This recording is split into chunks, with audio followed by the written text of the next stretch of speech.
تم کو کیا ہوا ہے کہ اللہ کی راہ میں اور ان بے بس مردوں اور عورتوں اور بچوں کی خاطر نہیں لڑتے جو دعائیں کیا کرتے ہیں کہ اے پروردگار ہم کو اس شہر سے جس کے رہنے والے ظالم ہیں نکال کر کہیں اور لے جا، اور اپنی طرف سے کسی کو ہمارا حامی بنا اور اپنی ہی طرف سے کسی کو ہمارا مددگار مقرر فرما۔ جو مومن ہیں وہ تو اللہ کی راہ میں لڑتے ہیں،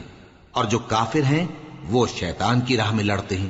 سو تم شیطان کے مددگاروں سے لڑو اور ڈرو مت، کیونکہ شیطان کا داؤ کمزور ہوتا ہے۔ بھلا تم نے ان لوگوں کو نہیں دیکھا جن کو پہلے یہ حکم دیا گیا تھا کہ اپنے ہاتھوں کو جنگ سے روکے رہو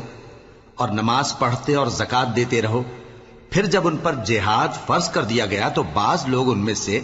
لوگوں سے یوں ڈرنے لگے جیسے اللہ سے ڈرا کرتے ہیں، بلکہ اس سے بھی زیادہ،